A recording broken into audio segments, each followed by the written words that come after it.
Have you ever noticed that IKEA never lets you move freely? The moment you walk inside, the path is already decided for you. You don't choose where to go, the store chooses for you. And most people never question it, because it feels natural, like you're simply browsing furniture. But you're not, you're being guided through a carefully engineered behavioral system. A system designed to keep you inside longer, show you more products, and increase the chances that you buy something you never planned to buy. Because IKEA doesn't behave like a normal store. It behaves more like a psychological maze. Look carefully at the layout. Long winding paths, controlled movement, limited shortcuts, massive showroom sequences.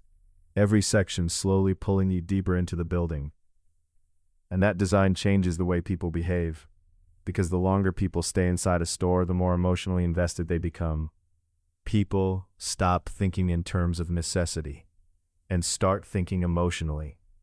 This would look nice in my room. That actually feels useful. Maybe I should get this too.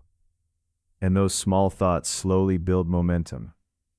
Because IKEA understands something extremely important about human psychology.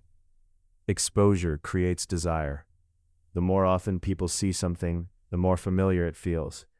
And the more familiar something feels, the safer it feels to buy. That's why IKEA forces customers through almost the entire store before reaching the checkout. Because every extra minute inside the building increases the probability of another purchase. And the environment itself is designed to support that effect. Warm lighting, comfortable room setups, soft colors, organized spaces. Everything feels calm, controlled, almost dreamlike. You're not just looking at furniture, you're imagining a better version of your life. Because people rarely buy products only for utility. They buy emotional outcomes, comfort, status, organization, peace, identity. And IKEA turns those emotions into physical spaces people can walk through. That's why the store feels immersive, because immersion weakens analytical thinking. The deeper people move through the environment, the less they behave like rational shoppers, and the more they behave emotionally.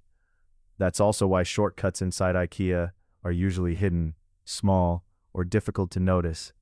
Technically they exist, but psychologically, the main path always feels easier, and humans naturally follow the path that requires the least mental effort, especially inside unfamiliar environments. So most people continue moving forward exactly the way the store wants them to, without realizing how much their behavior is being shaped, because the best systems never feel aggressive, they feel convenient. They quietly guide them. And IKEA may be one of the clearest examples of that philosophy ever built into a physical environment. So next time you walk through IKEA, pay attention to how you move. Pay attention to where your attention goes. Pay attention to how difficult it feels to leave the main path. Because you're not just walking through a furniture store. You're walking through a system designed to influence behavior at every step.